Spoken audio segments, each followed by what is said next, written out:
Ses disciples, Jésus parla ainsi. Amen, amen, je vous le dis.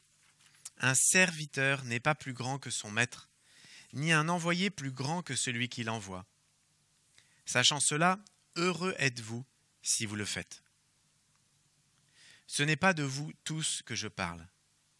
Moi, je sais quels sont ceux que j'ai choisis. Mais il faut que s'accomplisse l'Écriture. Celui qui mange le pain avec moi m'a frappé du talon. Je vous dis ces choses dès maintenant, avant qu'elles n'arrivent. Ainsi, lorsqu'elles arriveront, vous croirez que moi, je suis. Amen, amen, je vous le dis. Si quelqu'un reçoit celui que j'envoie, il me reçoit moi-même. Et celui qui me reçoit celui qui m'a envoyé. Acclamons la parole de Dieu. Louange à toi, Seigneur Jésus. Hier, le Père Johann nous parlait des 5 dimensions de la vie chrétienne que nous retrouvons dans les Actes des Apôtres au chapitre 2.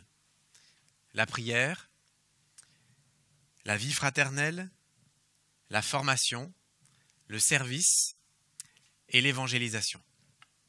Alors ce matin, je voudrais m'arrêter sur une de ces dimensions, le service. Pourquoi ? Parce que nous venons d'entendre les paroles du Christ alors qu'il vient de laver les pieds de ses disciples. Il leur dit « Amen, amen, je vous le dis, un serviteur n'est pas plus grand que son maître. » Je voudrais souligner ce matin 2 raisons pour lesquelles nous devons prendre conscience de notre appel au service et y répondre. Première raison, servir est notre vocation par notre baptême.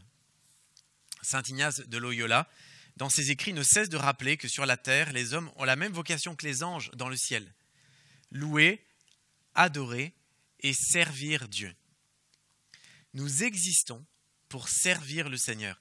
Et le Christ est venu nous montrer l'exemple. Jésus a lui-même prêché le service et il l'a pratiqué.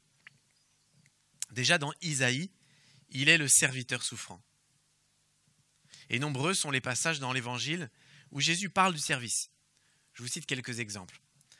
Déjà en Marc, chapitre 9. « Si quelqu'un veut être le premier, il sera le dernier de tous et le serviteur de tous. » Et un chapitre plus loin, « Celui qui voudra devenir grand parmi vous sera votre serviteur. Et celui qui voudra être le premier parmi vous sera l'esclave de tous. Aussi bien le Fils de l'homme lui-même n'est pas venu pour être servi, mais pour servir et donner sa vie en rançon pour une multitude. » Ou encore, en Matthieu, au chapitre 23, « Le plus grand parmi vous sera votre serviteur. » Et à la suite du Christ, parce que nous sommes enfants de Dieu et donc prêtres, prophètes et rois par notre baptême, la dimension royale de notre baptême nous invite au service. Nous sommes créés à l'image du Christ, roi, qui est venu non pas pour être servi, mais pour servir, comme je viens de le rappeler. Et c'est vraiment notre vocation profonde de servir. Alors évidemment, cet appel au service est à contre-courant de l'esprit du monde et de ce qui nous est proposé. Parce que dans le monde, nous sommes surtout invités à nous faire servir. Mais le Christ nous montre le chemin de l'abaissement, de l'humilité et du service, où nous nous mettons au service les uns des autres. Le Christ nous appelle dans sa parole à devenir serviteurs. Autre exemple, en Matthieu 22, que le plus grand parmi vous se comporte comme le plus jeune, et celui qui gouverne comme celui qui sert.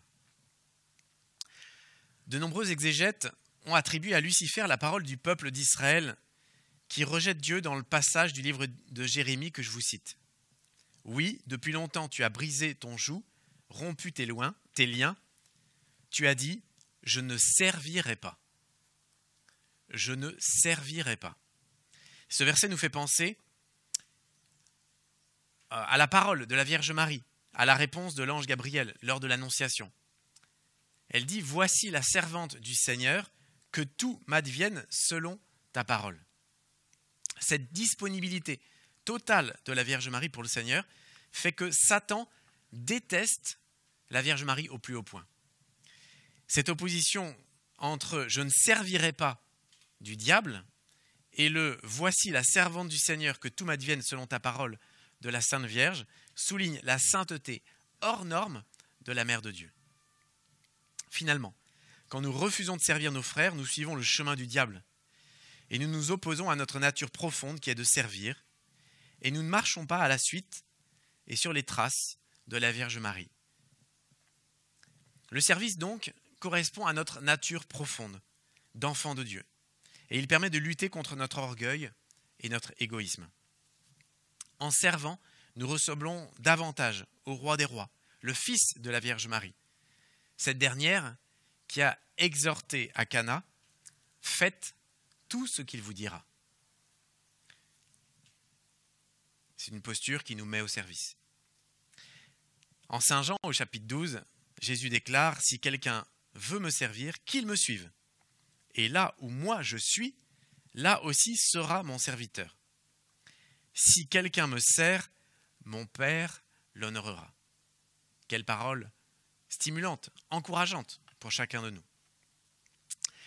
À l'occasion de cette célébration, de nombreuses personnes du groupe d'intercession 1 Corinthiens 6, 19, c'est le nom du groupe d'intercession, nous ont rejoints pour prier avec nous. Le but de ce groupe est d'unir ceux qui combattent contre le virus, que l'on pourrait appeler l'armée de terre, des infirmières et du personnel soignant, avec l'armée de l'air, des intercesseurs qui prient pour les malades et le personnel soignant. Les soignants, les infirmières sont des personnes qui vivent au service des autres, au service de leurs patients. Ils vivent au quotidien leur vocation baptismale d'une manière assez exemplaire. Et je rends grâce que cette pandémie permette de mettre en valeur leur service habituel auprès des malades. Dans de nombreux lieux, à 20h, vous le savez, des hommages leur sont rendus pour le travail fidèle et discret qu'ils font finalement depuis toujours. C'était la première raison. La deuxième raison de servir, c'est que servir me convertit. Servir me rend toujours plus semblable à Jésus. Je voudrais souligner 3 effets du service. Tout d'abord, ce que nous avons fait, ce que nous faisons, ce que nous mettons en place, ce que nous produisons, ce que nous accomplissons, est utile et profitable pour les autres. C'est évidemment l'effet le plus visible. Mais il y a un deuxième effet. Servir donne de la joie. Servir donne un sens à sa vie. Servir permet de s'épanouir. Et Jésus y attache une sorte de béatitude. Quand il dit « En vérité, je vous le dis, le serviteur n'est pas plus grand que son maître, ni l'envoyé plus grand que celui qui l'a envoyé. Sachant cela, heureux êtes-vous si vous le faites. » C'est dans la parole de ce jour. Heureux êtes-vous. Voilà, une joie vraiment profonde de nous mettre au service. Et puis, je souligne un 3e effet. La transformation intérieure de notre personne. Le service me convertit. Le don de soi nous transforme de l'intérieur. C'est un changement lent, progressif, discret, mais réel. Revenons à l'exemple du personnel soignant. Premier effet, les patients bénéficient de leur service et guérissent peu à peu, pour la plupart en tout cas. Deuxième effet, les infirmières, malgré leur fatigue, trouvent de la joie à se donner pour les autres. Et troisième effet, peu à peu, Dieu les fait ressembler un peu plus à lui-même, qui est tout amour. Les infirmières, le personnel soignant, gagnent par exemple en patience, en douceur, en persévérance, en étant au contact des malades et en les soignant. Dieu les transforme de l'intérieur. C'est ainsi que le service permet à chacun de nous de développer les vertus et gagner de la force pour lutter contre nos vices.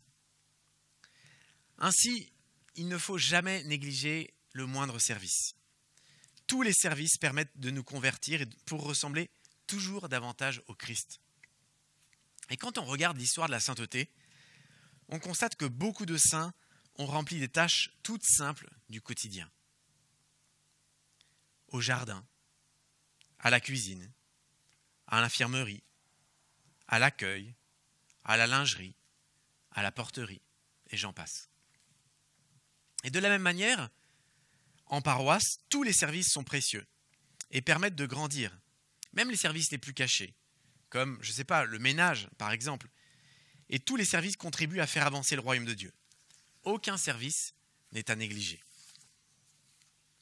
Retenez pour devenir disciple missionnaire, il nous faut grandir dans les 5 dimensions de la vie chrétienne.